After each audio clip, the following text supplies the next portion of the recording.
Isaías capítulo 6, verso 1. Esse texto aqui, antes de nós lermos, vou fazer uma introdução, né? Esse texto fala sobre o momento em que a vida do profeta Isaías foi transformada.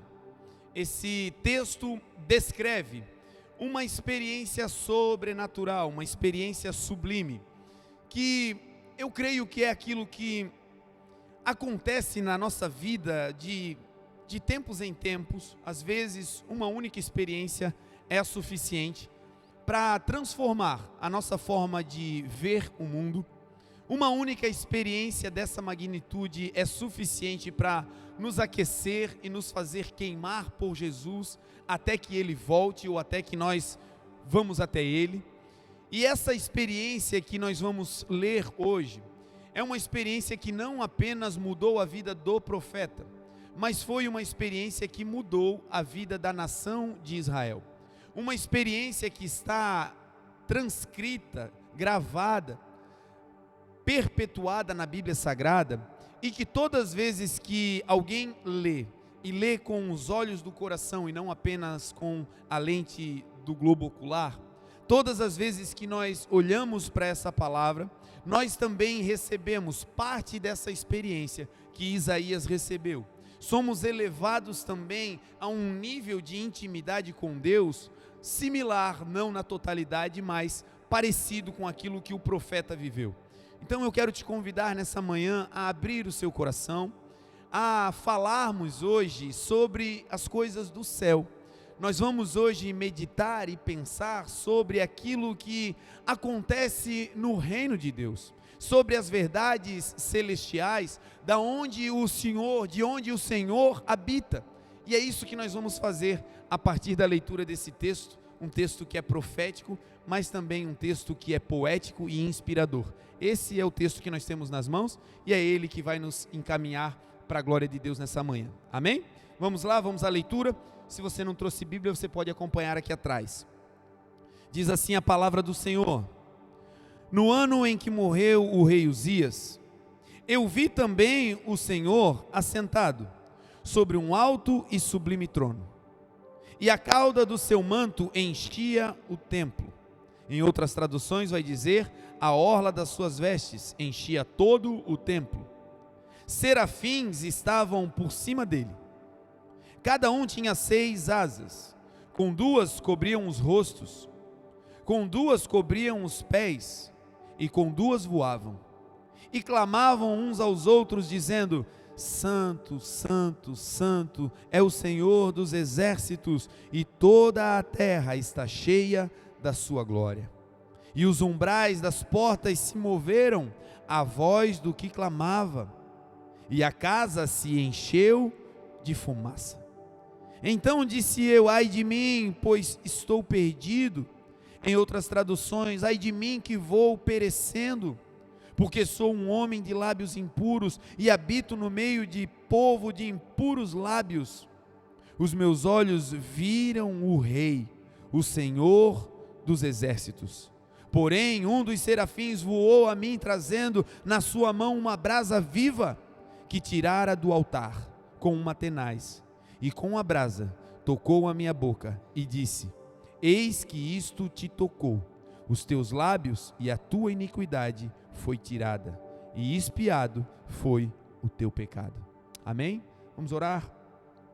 Pai, te damos graças nessa manhã, te agradecemos, Senhor, pela tua bondade, te agradecemos, Senhor, pela tua misericórdia, de mais uma vez, Senhor, preparar um ambiente para que possamos ouvir a tua voz. Senhor, que não seja a palavra de homem, que não seja interpretação textual, Senhor, mas que seja a palavra rema, a palavra revelada, a palavra poderosa, a palavra que vem do alto, cheia de autoridade e de poder.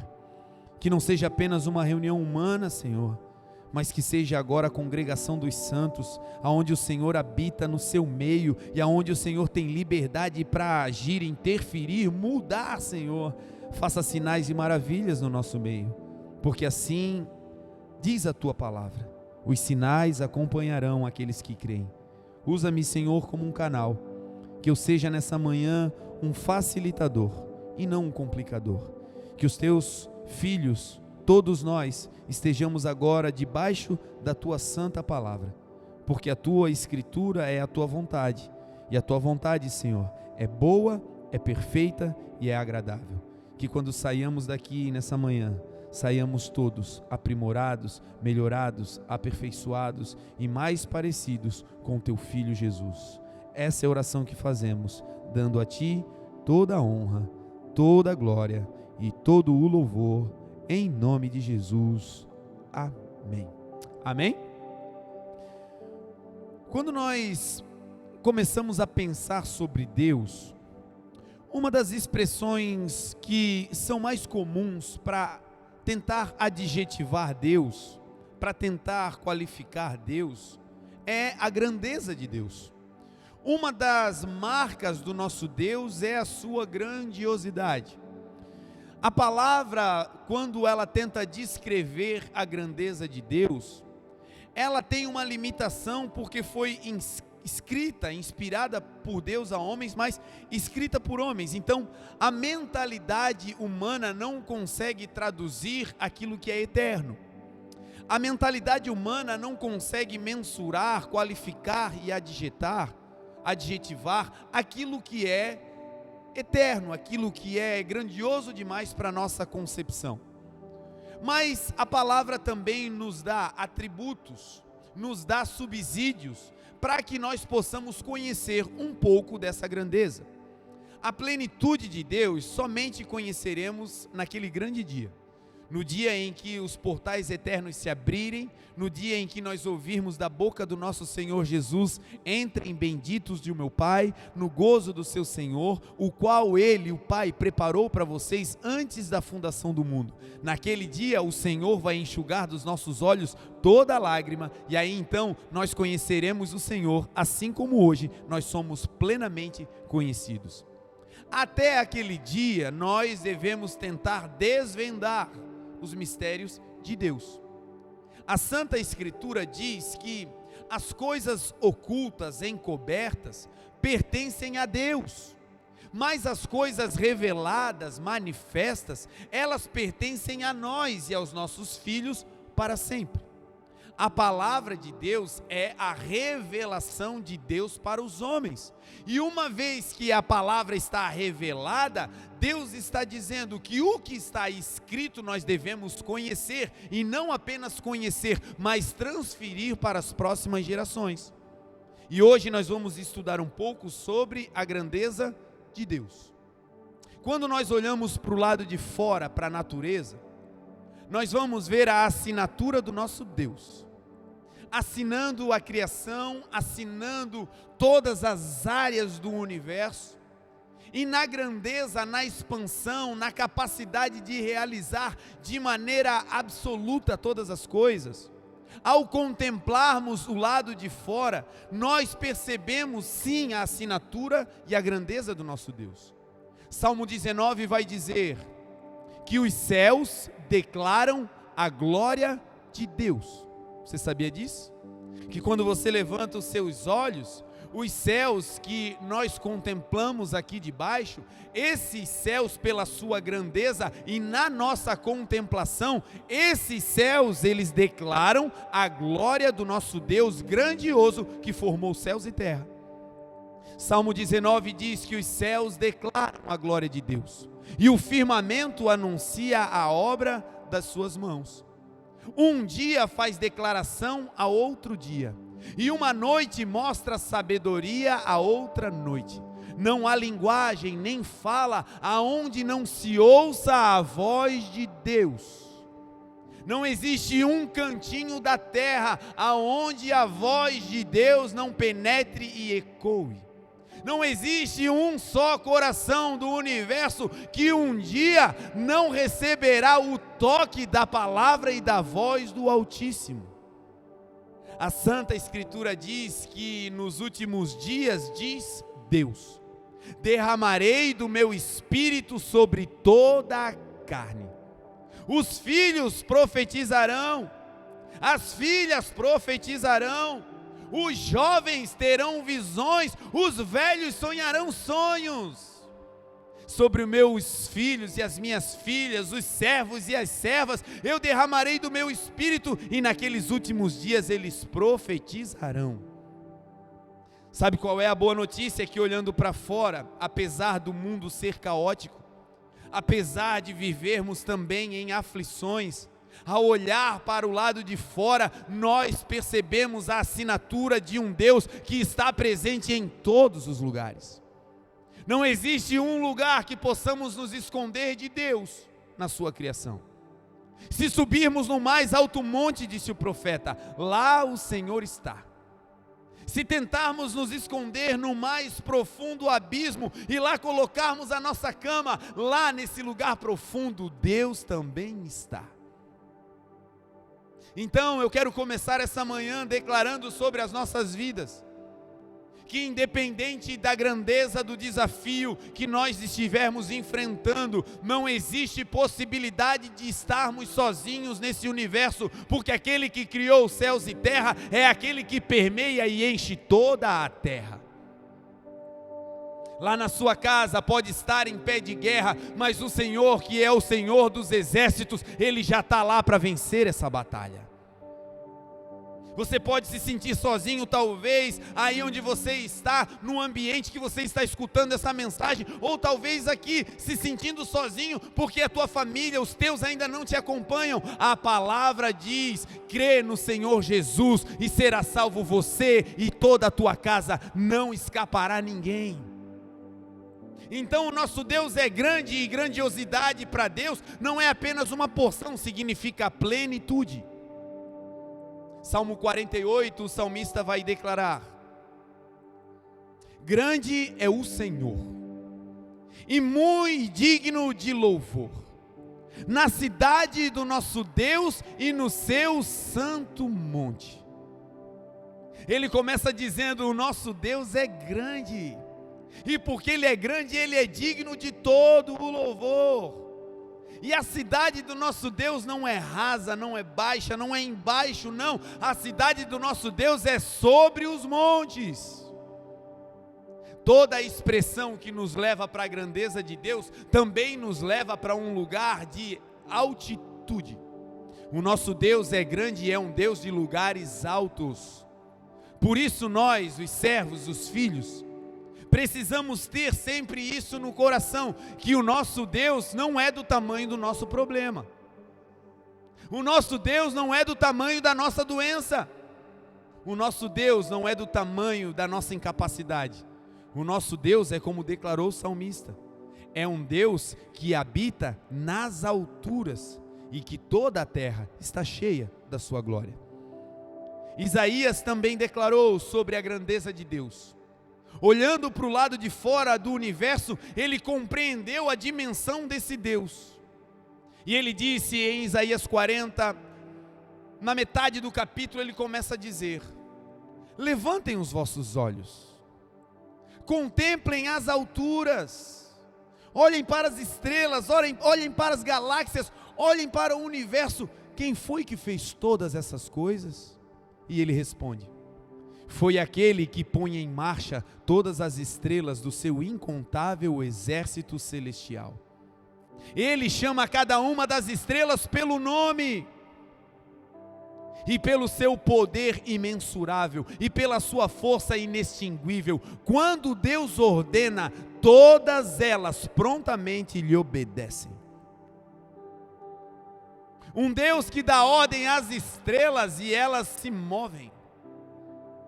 Um Deus que chama cada uma das bilhares e bilhares de estrelas celestes pelo nome, que não esquece de nenhuma delas, nem um asteroidezinho que rasga os céus. Aos olhos de Deus, não tem nomenclatura e não é conhecido. Como nós, coroa da criação, vamos pensar que estamos esquecidos pelo Senhor? Como nós, obra-prima da bondade de Deus, vamos pensar que estamos escondidos aos olhos do Senhor aqui em Blumenau? Não, meu irmão. Essa é uma manhã das verdades dos céus entrarem e ecoarem no teu coração. Ainda que você esteja enfrentando gigantes, ainda que a sua força seja pequena, a palavra do Senhor diz: eis que eu ponho diante de ti uma porta aberta que ninguém a pode fechar, e essa porta atende pelo nome de Jesus. Ele disse: eu sou a porta, aquele que entrar por mim salvar-se-á, entrará e sairá e encontrará pastagens. Foi Jesus quem disse: eu estarei com vocês todos os dias, até a consumação dos séculos. Amém. Amanhã, segunda-feira, levante a cabeça e parta para a guerra, sabendo que o Senhor dos Exércitos já foi na sua frente. Hoje, quando sair daqui, levante os seus olhos e saia com o coração alegre, fervendo na presença do Senhor, para viver a plenitude do que Deus já projetou para você, porque aquele que prometeu, Ele é fiel para cumprir, diz a palavra. Muita gente, quando escreve sobre Deus, relata essa grandeza. Você vai ver a Bíblia de Gênesis a Apocalipse apontando para a grandiosidade de Deus do lado de fora.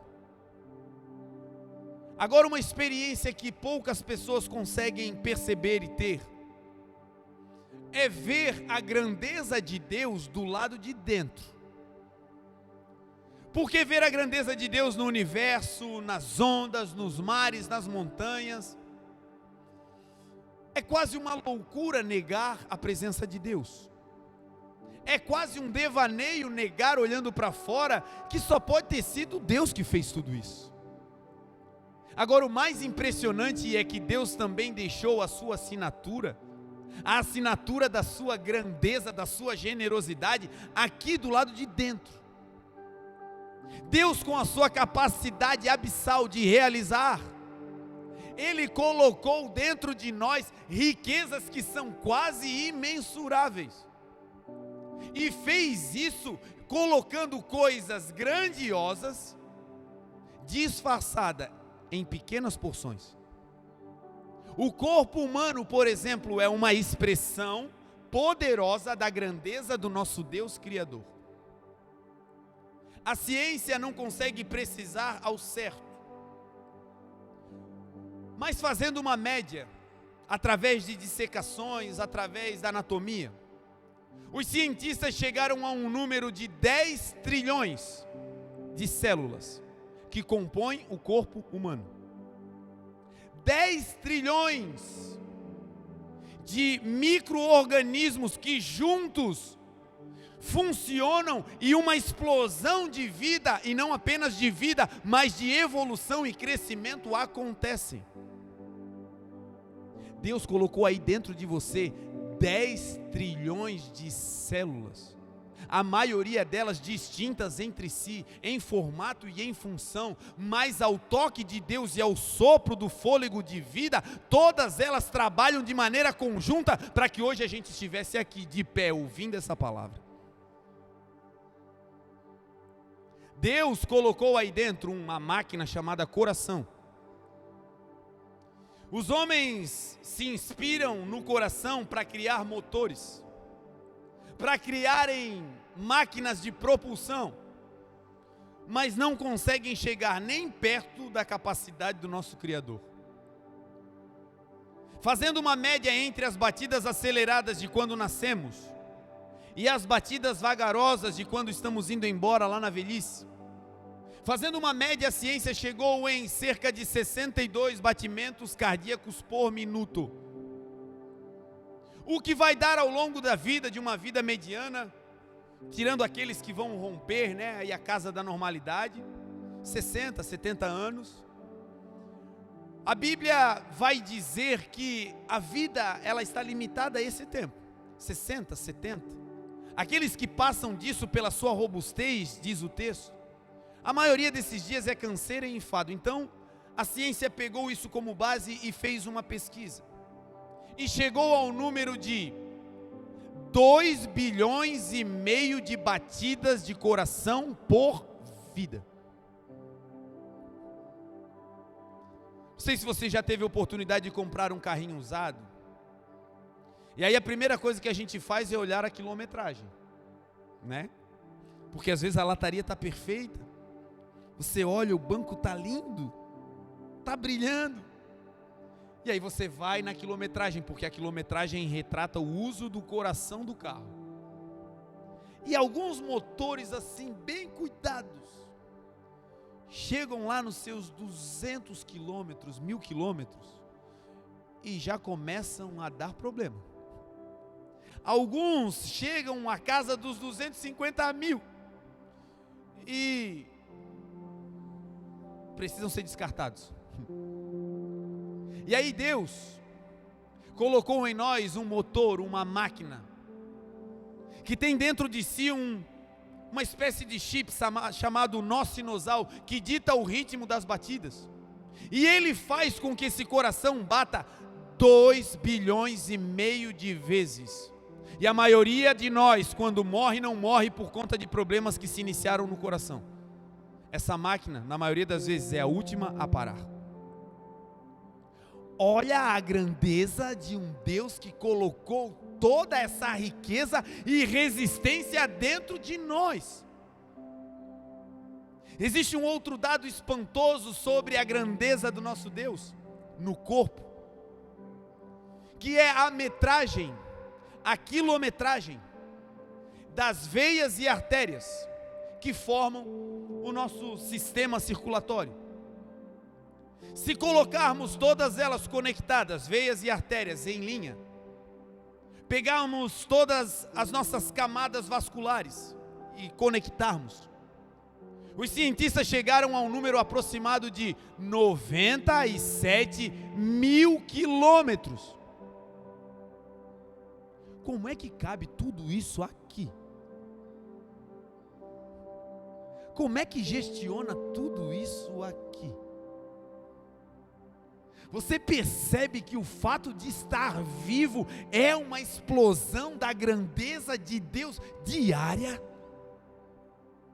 Como fazer para dar comando a 10 trilhões de células, gente? Às vezes o Tico e o Teco brigam aqui, a gente fica doido. Como conseguir controlar isso tudo? Sabe o que é isso? É Deus dizendo: se vocês olharem para fora, vocês verão a minha grandeza, mas se vocês olharem para dentro, vocês também verão a minha grandeza. Vocês não estão sozinhos, eu controlo tudo isso. E agora vem a parte que eu mais amo: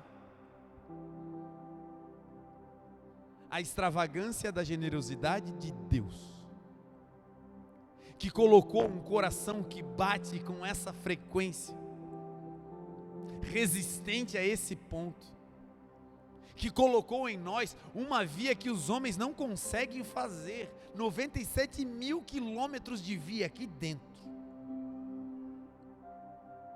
Tudo isso, toda essa grandeza aqui,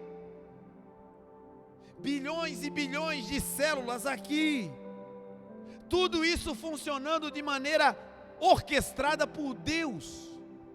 E agora pasmem, Deus colocou tudo isso em um veículo que é apenas transitório.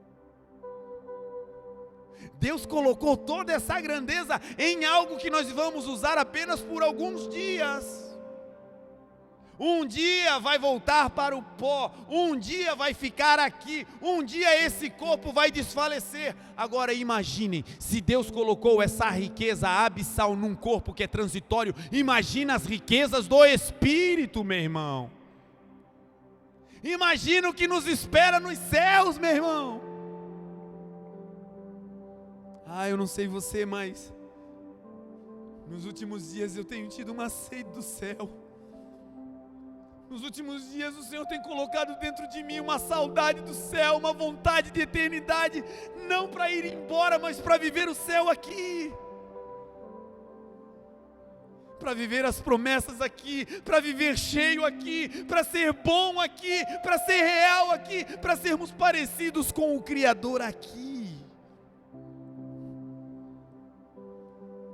Algumas pessoas descobriram a grandeza de Deus olhando para fora, outras a grandeza de Deus olhando para dentro. Mas algumas pessoas especiais, como Isaías, tiveram a experiência de entender a grandeza de Deus, vendo os céus, tiveram uma experiência visionária, não contada por outros, mas de serem levados ao lugar aonde Deus habita.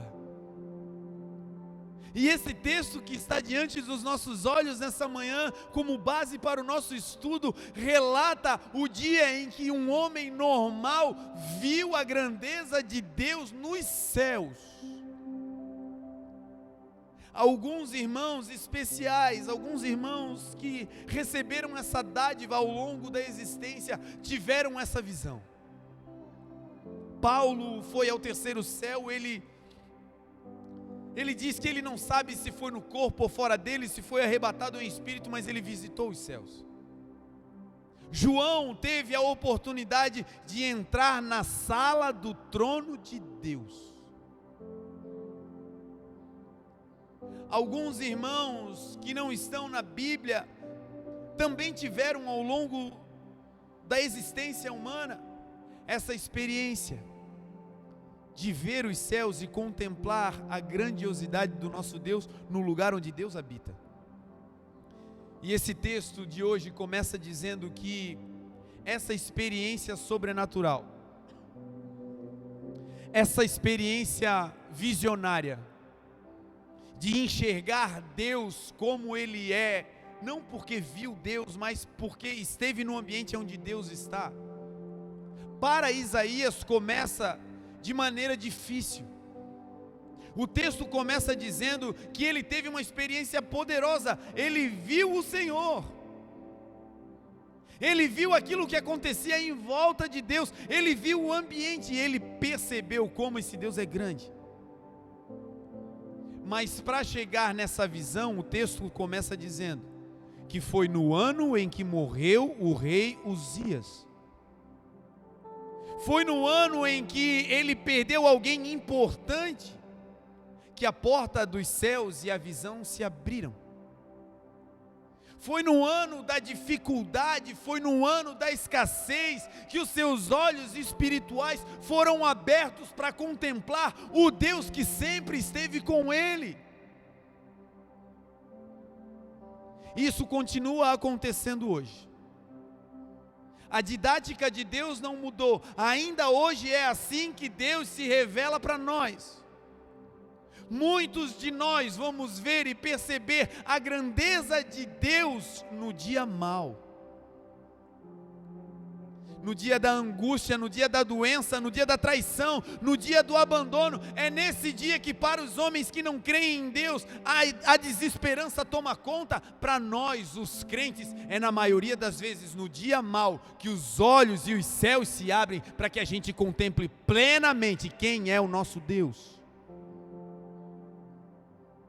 A Bíblia é recheada de histórias que vão contar exatamente isso. E eu estou introduzindo a mensagem dessa maneira para que o nosso coração se atente em dois fatores.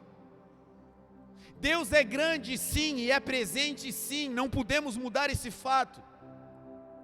Mas o que faz a diferença não é apenas a grandeza de Deus e a presença de Deus, e sim a nossa percepção de que esse Deus grande está conosco. Porque não adianta nada saber que Deus é grande e poderoso, se no coração pensamos que Ele é distante. Quando a Bíblia diz que Deus é Emanuel, é Deus conosco. Ele é socorro bem presente na hora da angústia, diz a palavra.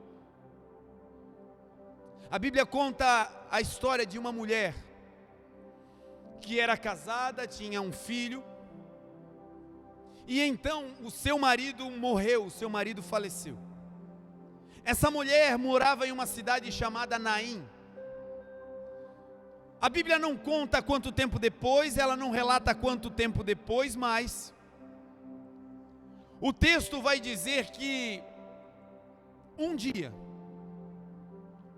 mau, essa mulher que já estava viúva, agora ela perde também o seu filho, o seu único filho.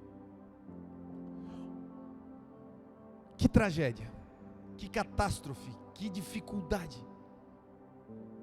Essa mulher agora está velando o seu único filho. A cidade inteira está chorando com ela. Não era alguém que era mal vista pela sociedade. Não era alguém repudiada pelos homens, não. Era uma pessoa que era tida em alta estima. Era gente do bem. Mas gente do bem também passa por dificuldades. Gente do bem também passa por perdas. Gente do bem também sofre abalos. E essa mulher agora está velando seu filho. A cidade inteira está reunida em volta dela. Depois que lamentam e lamentam a perda daquele menino, essa mulher agora ela está fadada ao abandono. Naquela cultura, na cultura da época, quando uma mulher ficava viúva, o filho era o responsável pela manutenção da casa. Não era permitido trabalho a elas. E agora ela perde a esperança de sua prole, de sua vida ter continuidade. Colocam esse menino agora no caixão, no esquife. Um cortejo fúnebre agora vai saindo da sua casa. Ela vai ao lado daquele filho chorando.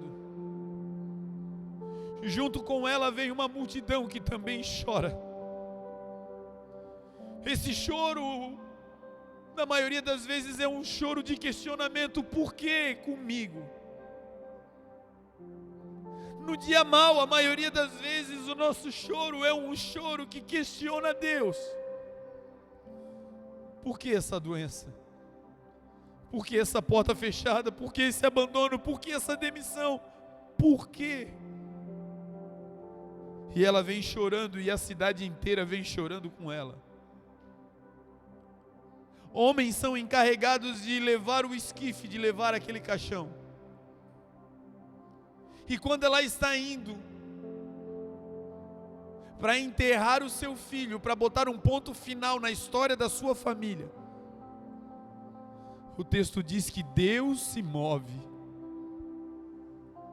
Enquanto a multidão sai chorando de dentro da cidade, está vindo uma outra multidão, alegre e feliz. E essa multidão está feliz porque ela está acompanhando o Rei da Glória que vem descendo na terra e andando. Jesus de Nazaré vai se aproximando, Deus vai entrando na cidade de onde esse cortejo fúnebre está saindo. Enquanto ela chora, e posso conjecturar que os seus olhos estão na terra, o Deus que criou os céus e terra está se aproximando para se apresentar a ela. É no dia do choro, é no dia da dor, é no dia do diagnóstico mal. É nesse dia, meu irmão, que nós não temos mais nada a fazer. É nesse dia que especialmente Jesus se apresenta como Deus poderoso. O texto diz que Jesus chega na porta da cidade. Ele chega na porta como quem está dizendo: ei, daí de dentro a morte não sairá reinando, porque quando o Rei da vida chega, a morte tem que retroceder. Ei, a sua história não vai acabar com choro, a sua história vai acabar com júbilo ao Senhor, porque assim diz a palavra: em Cristo Jesus nós somos e seremos sempre mais do que vencedores. Jesus para na porta da cidade para interromper o fluxo da morte. A morte queria sair bradando de dentro da cidade, comemorando para dar um ponto final àquela história. E aí Jesus, o Rei da Glória, o Deus vivo, o pão vivo que desceu do céu, Ele se coloca na porta da cidade e o fluxo da morte para. Se existe uma área de fluxo de morte tentando tirar a tua vida e a tua alegria, não importa aonde for, o Senhor Jesus te trouxe aqui nessa manhã para te dizer: o fluxo da morte está sendo interrompido hoje para a glória de Deus. Jesus então percebe que eles continuam andando, porque se apenas a presença não for o suficiente para nos fazer ter consciência de que a morte tem que parar diante da vida,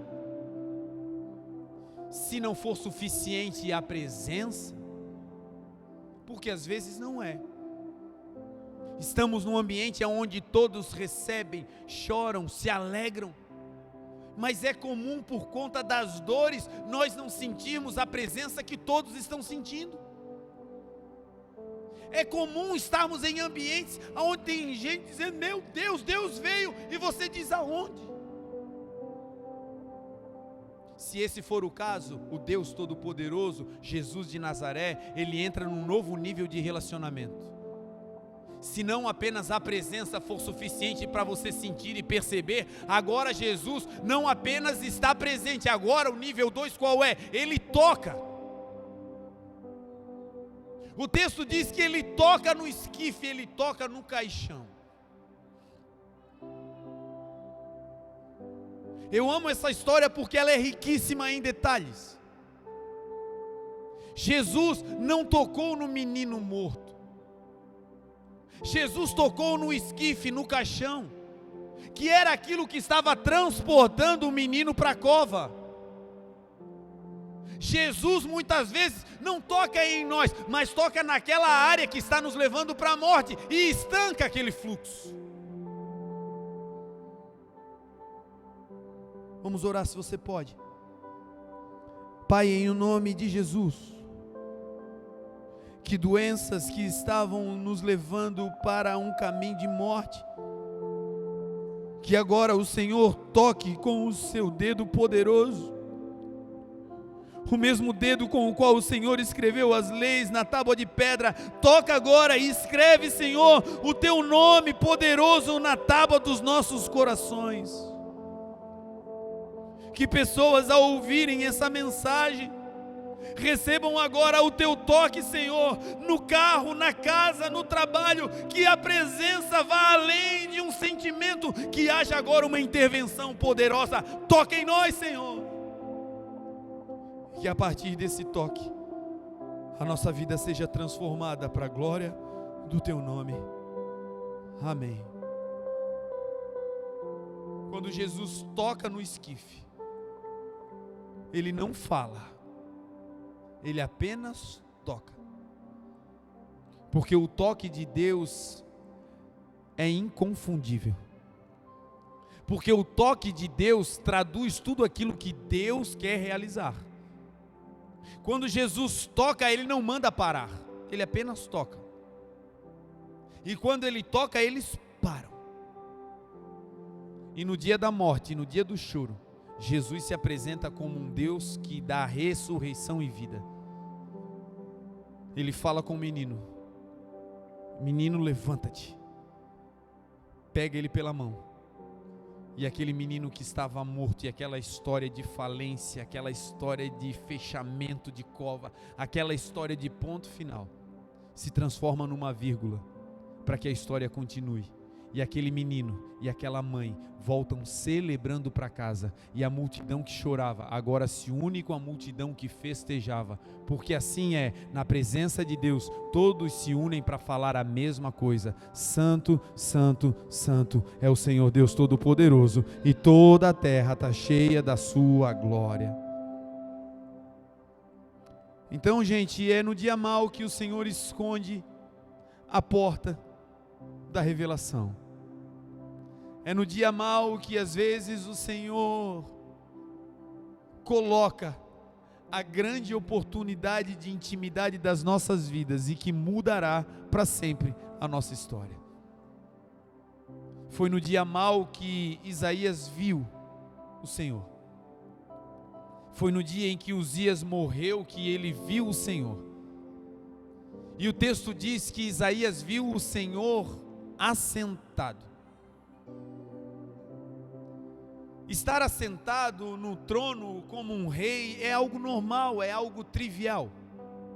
Mas a mensagem aqui é mais profunda do que isso. Quando Isaías vê o Senhor assentado no trono, a condição, o transfundo histórico do povo de Israel era catastrófico. Israel estava vivendo um período de decadência moral. A nação estava se dando a ídolos. A nação estava voltando as suas costas para Deus. A nação vivia divisões políticas. A nação estava vivendo o seu pior momento econômico. O país estava virado num caos. E é no meio desse caos, é no meio desses pecados, é no meio dessa crise moral, é no meio disso tudo que ele vê Deus. E lá embaixo é o povo de Deus no meio de um caos, tudo errado, tudo torto, cheio de problemas. Agora perceba como ele vê Deus. O Deus desse povo está lá em cima, no seu trono, assentado. Deus não estava lá em cima desesperado, correndo de um lado para o outro, dizendo: como é que eu vou salvá-los? Como é que eu vou fazer para que a vida deles mude? Como é que eu vou dar uma solução? Não, no meio daquele caos Deus continuava assentado, como que dizendo: aí embaixo vocês podem ter aflições, mas eu nunca perdi o controle. O nosso Deus não é um Deus destemperado, o nosso Deus não é um Deus desqualificado, não. O nosso Deus é aquele que com uma palavra faz tudo vir à existência. Quando olhamos para Deus, é assim que devemos enxergá-lo, porque isso vai mudar a nossa perspectiva de vida, gente.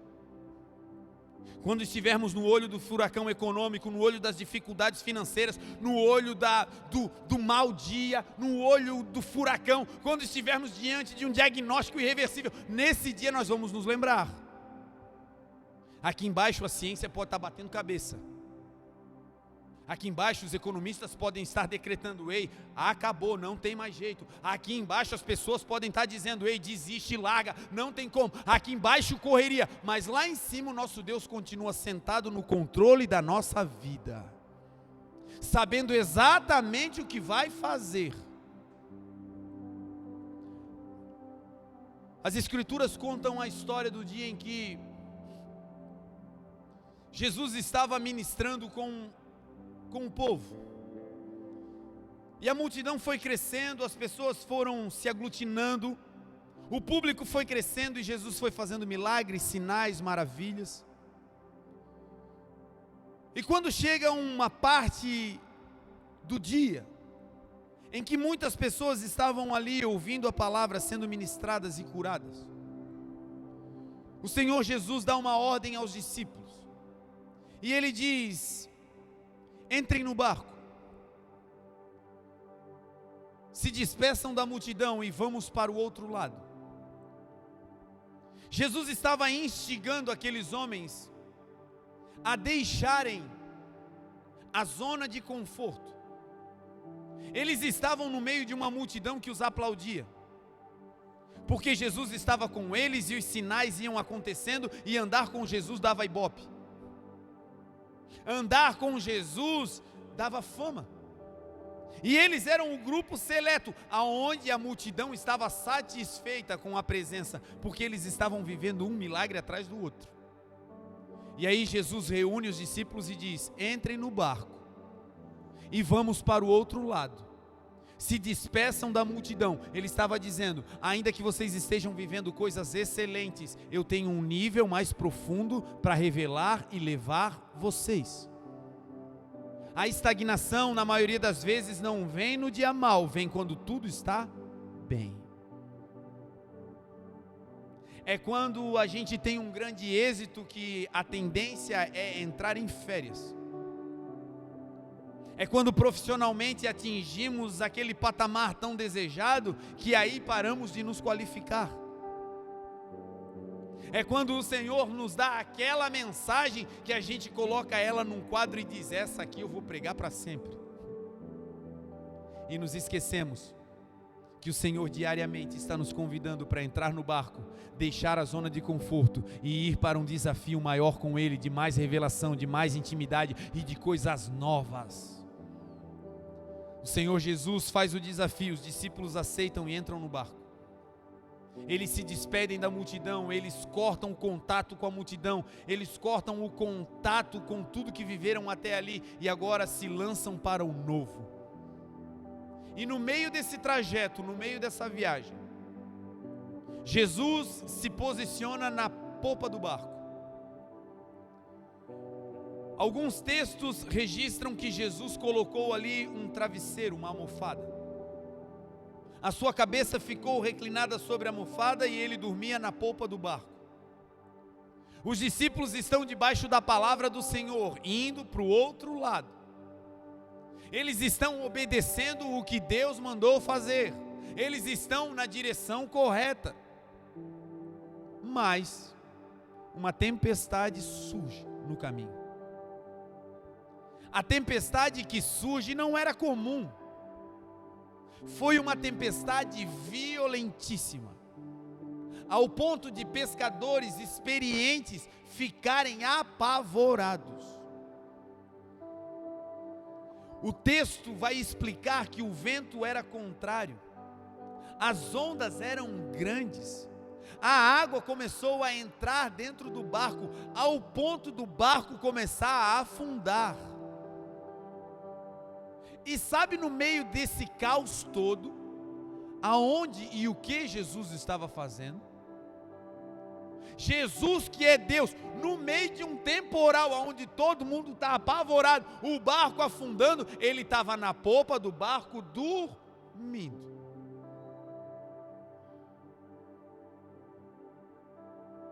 Isaías olha para a terra e vê tudo caindo.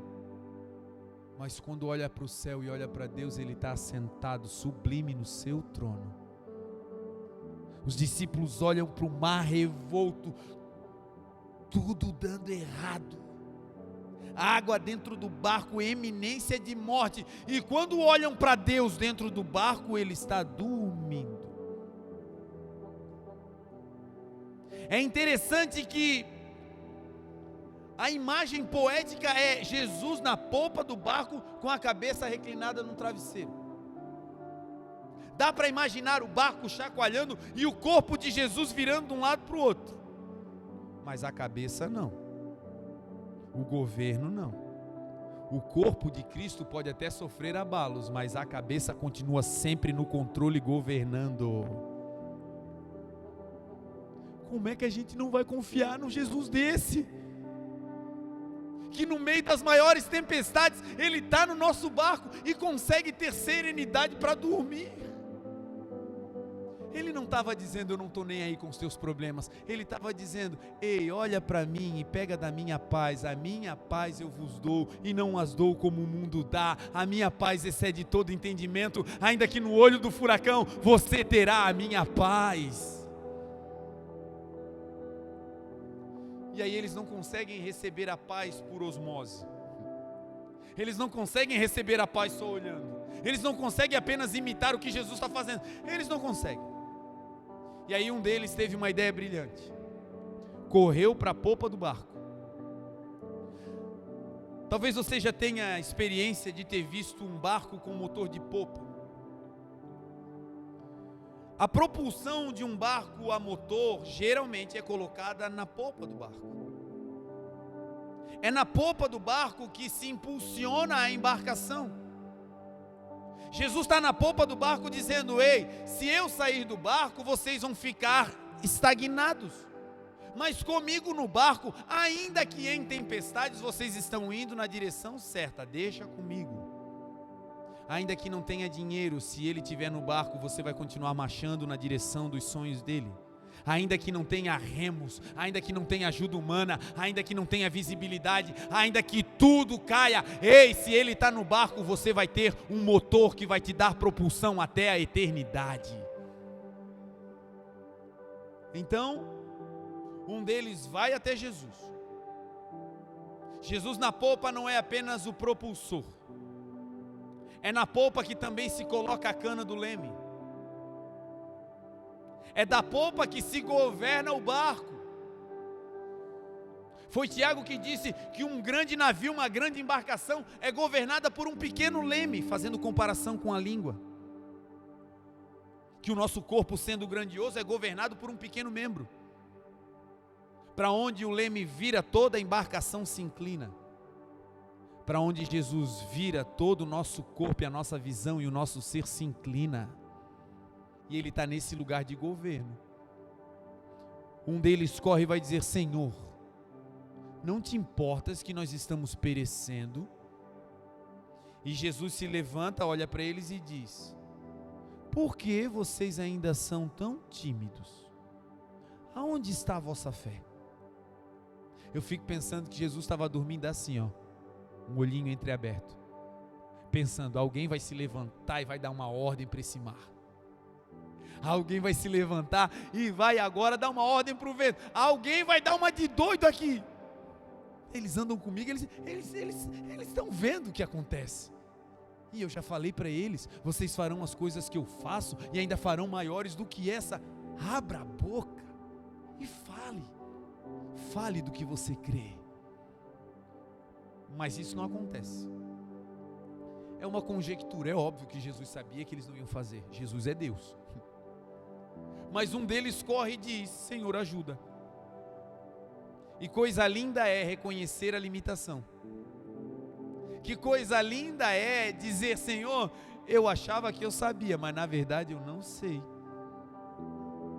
Senhor, eu achava que eu era bom, mas diante do que eu estou vivendo, o diagnóstico é que, assim, eu não sou tão bom não, Senhor.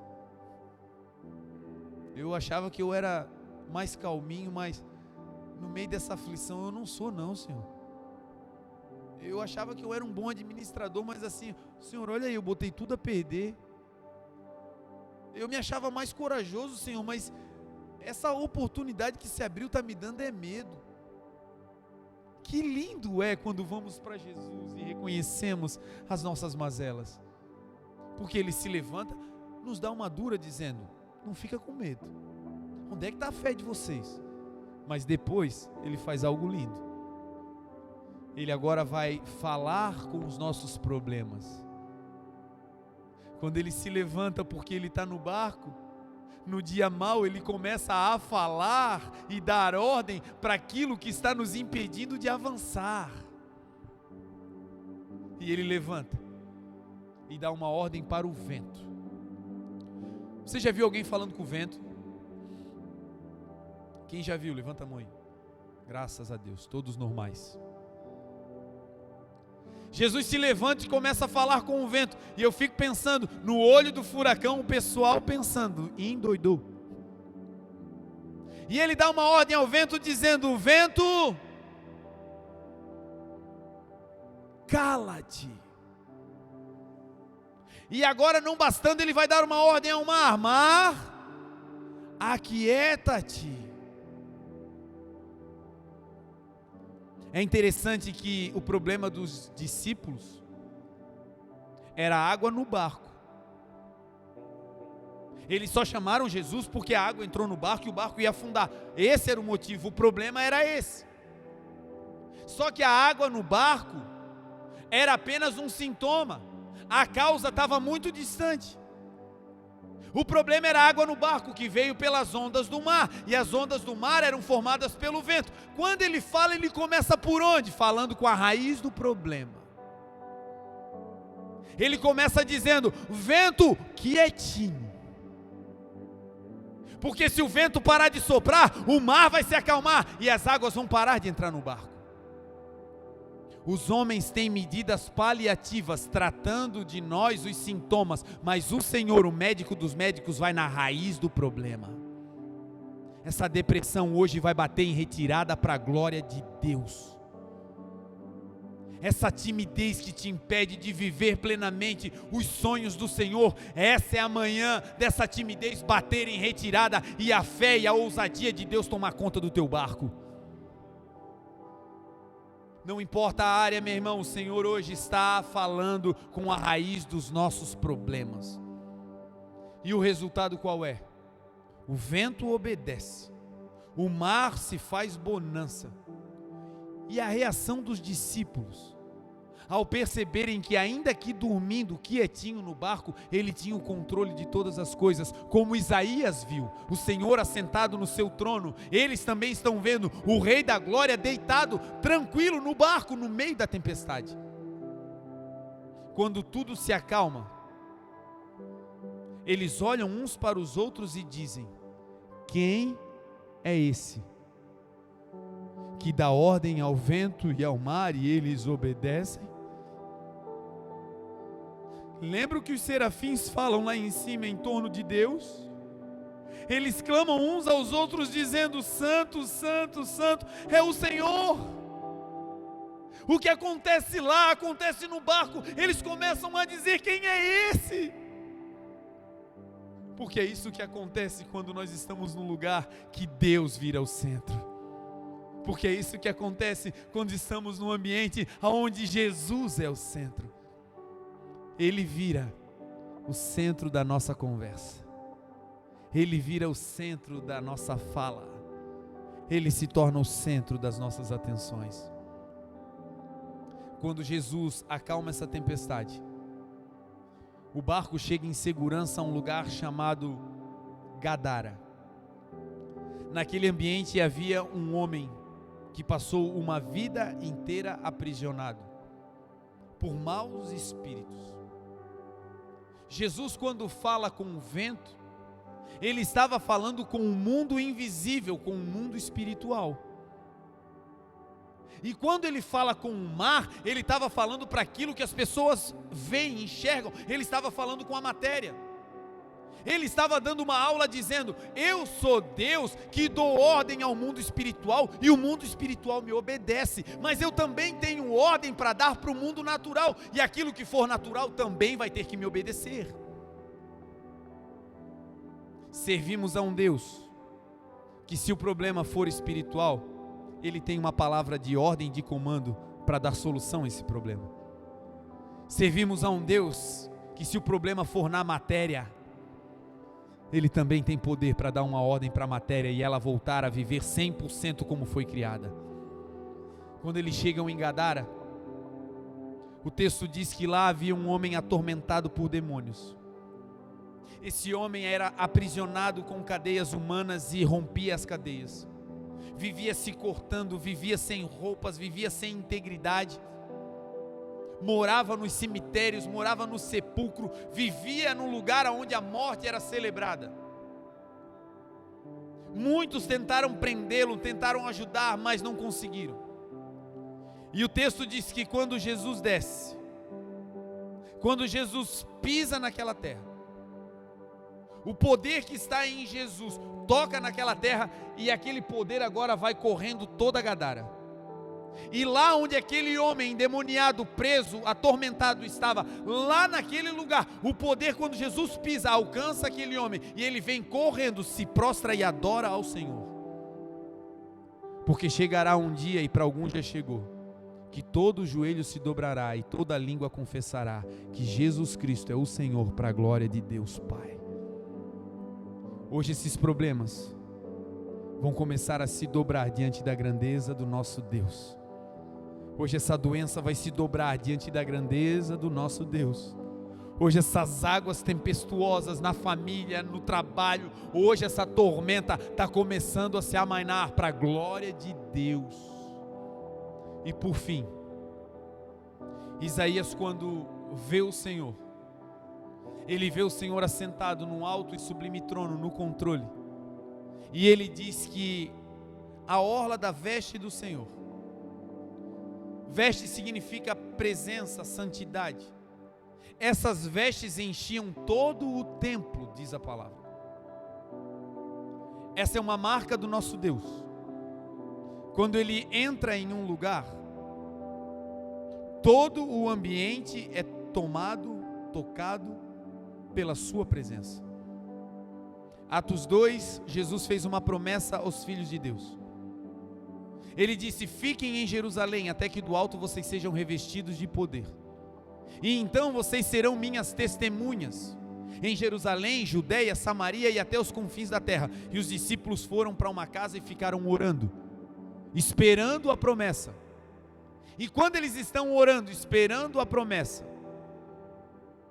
Atos 2 registra o seguinte: cumprindo-se o dia de Pentecostes, estavam todos reunidos no mesmo lugar, e de repente, inesperadamente, do nada, veio do céu um som, como de um vento veemente e impetuoso que encheu toda a casa em que eles estavam assentados. Foram vistas por eles línguas repartidas como que de fogo, as quais pousaram sobre cada um deles, e todos, não alguns, não metade, não parcialmente, todos foram cheios do Espírito Santo. Quando ele vê o Senhor no trono, ele vê que a presença de Deus no trono enche toda a casa. Quando o Espírito desce em Pentecostes, o Espírito enche toda a casa. Quando Jesus sopra o seu fôlego em nós, Ele não nos dá meia vida, mas nos dá vida plena. E nessa manhã, nessa reunião, o Senhor nos chamou aqui para declarar essas verdades. Saibam, eu sou um Deus que continuo no controle da vida de vocês. Eu sou um Deus que quando toco, faço a morte e o fluxo da morte paralisar. Eu sou um Deus que quando ordeno, o mundo espiritual, o vento e o mar têm que me obedecer. Eu sou um Deus que posso até estar com o meu corpo virando de um lado para o outro, porque o meu corpo são vocês, a igreja. Mas a minha cabeça, ela continua centrada, sabendo o que vai fazer. E por fim, o nosso Deus é aquele que, aonde Ele está, quem está em volta dele recebe nome de serafins. Serafins no original significa seres que queimam. Talvez até aqui meio morno. Talvez até o culto dessa manhã meio friozinho. Um pavio fumegando. Mas o Senhor nos convidou, abriu a porta e nos trouxe para a sua presença. E na sua presença nós nos tornamos também seres que queimam. Seres que ardem na presença do Senhor. Quem está na presença contagia outros. Quem está na presença empolga outros. Quem está na presença por onde passa incendeia. Não precisa muito falar, mas tem algo que flui, que emana de quem está cheio. E esse é o convite para nós, igreja do Deus Altíssimo. Vamos ficar na presença. Vamos entrar nesse lugar, vamos encher a nossa lente com aquilo que vem do céu, vamos contemplar as grandezas de Deus na natureza, no nosso corpo, mas sobretudo o nosso Deus espiritual e revelado. Vamos ser profetas nessa geração, declarando que quando Jesus entra, a morte bate em retirada. Vamos ser profetas na nossa casa, declarando que lá o vento vai se aquietar, o mar vai se acalmar e nós não vamos naufragar, porque no nosso barco está Jesus de Nazaré, o Rei da Glória. Você crê nessa palavra? Se coloque de pé em nome de Jesus, vamos orar.